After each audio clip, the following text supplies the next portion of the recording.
Okay, welcome everyone. Today we are going to be talking about how you can use Google Forms. Google Forms is an amazingly powerful program that's part of the Gaphy applications, which will allow you to create quizzes that will self-grade, giving you instant feedback on how your kids are doing, as well as gather reflections from your students that it will then consolidate in one place, and you can use those reflections directly on the report card. So first things first, to find the program, you're going to go to Google, and I'm already logged in, but if you weren't, there would be a blue button here that said sign in. And then once you're signed in and you use your P00 account at pdsb.net, so once you're signed in, you click on the array here, and you go to more, and right here it says forms, so I'm going to click on forms. So right away, this is kind of like a bank of all of the forms that I've created.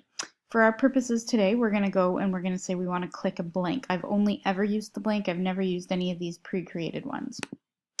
So I'm going to go create blank. And the first thing that you want to do is you want to name your form. So in our case, let's say that we are doing fractions. So I'm going to have this as a fractions exit ticket. So you'll see that there's questions and responses. I currently have 0 responses. I haven't sent this to anybody, so I'm not going to worry about that so much right now. But right now my goal is to create the questions. First thing you always want to do with anything in Google is name it. And sometimes all you have to do is click in that upper area and it will name it whatever your title is. I don't really need a description, so I'm going to move on. So the first thing I'm going to do is I'm going to create a new question. Lots of different choices for the types of questions that you can create. So I could have a short answer, paragraph, multiple choice, check boxes. That's where you can click more than one. A drop box, linear scale, a grid, dates, time, so lots of options. Now, if you want the program to grade your quiz for you, obviously you can only go multiple choice. There's really good reasons why you would choose maybe to go for a short answer or a long answer. But if you want it to be marked, you need to go multiple choice. So for our sake now, we're going to go multiple choice.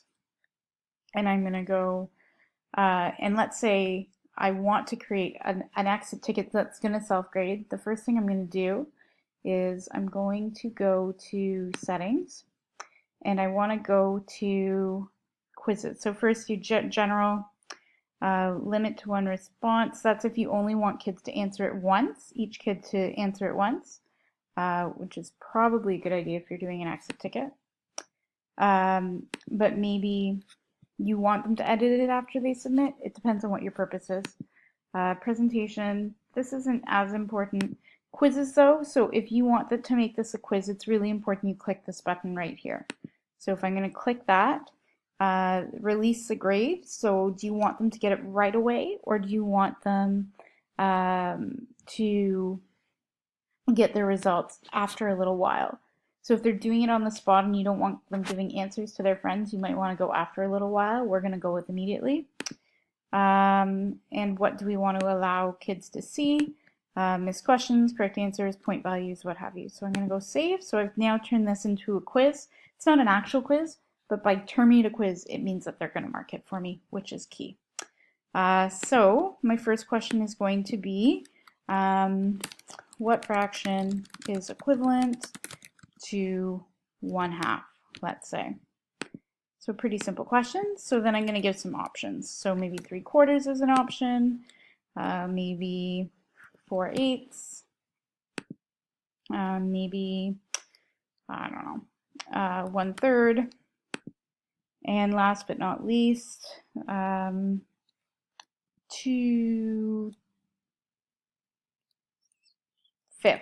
There we go. So again, it's multiple choice, so I'm going to leave that there. Now if I want it to mark, I have to press this answer key, and I have to tell them what the answer is. So what fraction is equivalent to 1/2? I know that 4/8 is equivalent to 1/2.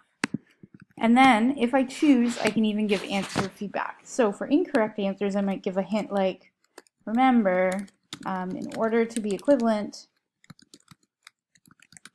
you need to multiply the top and the bottom number by the same, sorry, the top and the bottom by the same number. So that's my hint for that question. And I'm going to go, and then for correct, maybe I'll go well done. And now I'm going to go save. So now when the student answers that question, and if they get it correct, they'll get that. If they don't get it correct, I'm giving them a hint, which is a nice feature. And it's work you would have done already as a teacher, right? Now I'm going to add a new question. So I'm going to go add question. Maybe for my second question, I want it to be which is the largest fraction. And now I'm going to give some options, maybe 2 and 1, 1 and 2/3, 8/2. I don't like the way 1 and 2/3. You might just have to explain that to kids. 4/5. And last but not least, 3/1.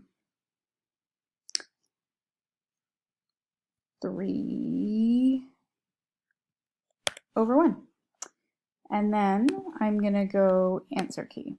And again, I have to identify what is the largest fraction. In this case, it's this number. And I'm going to go OK. And then if I want to give feedback, I'm going to do that. So remember to think about what the numerator and denominator represents. And I'm going to go, that's my hint. And then for correct answers, excellent job. I'm going to go save. So we get the idea. And you would keep doing that and change your point value so you can get a mark out of it. And so you'd keep doing that until you're done your quiz. One thing that's really important, and it has to be your first question, is what is your name? If you don't do that, you don't know who to attribute the question to, the answers to. So that's going to be a short answer. And I want that to be the first question they answer, so I'm just going to drag and drop it that. So once I'm done, I go through, and in this case, I'm going to make all of these questions required. So I'm going to go through, and just by clicking, and make sure that they're all marked as required questions, which I think if I'm in a quiz, they automatically are by the looks of it, because it's not giving me an option in terms of, oh, if I go edit question, it is giving me an option. So usually you do this before moving on. So I'm going to go to, again, oops, edit question, mark it as required. If I wanted to delete the question, I could do that. If I want to create a copy and then just change some numbers around, I can duplicate that way. So now I've created my quiz. I'm happy with it. Things are good. There's a couple things I can do. I can change the theme. So this is where it comes to getting pretty, but you can change your color. And, you know, for the kids, let's say I wanted to do the jelly bean theme, I could. So select. So it doesn't look, there you go. So it's loaded, so it just kind of gives it a background, makes it pretty. You can preview it. So this is how it would look like to kids and what they would see. So they would see what's your name, this question, and this question. It gives them their point value, and then they click submit. I go back here to edit the form. But the most important thing for us right now is this piece right here. So we need to share. And that is not where it is. So you want to double check, make sure we're good.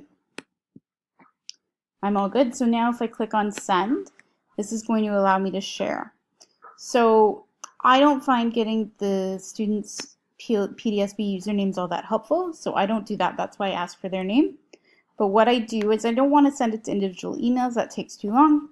But what I do is I click on here to get the link, and then I click shorten URL. Now it's shortened it for me, and now I can copy it.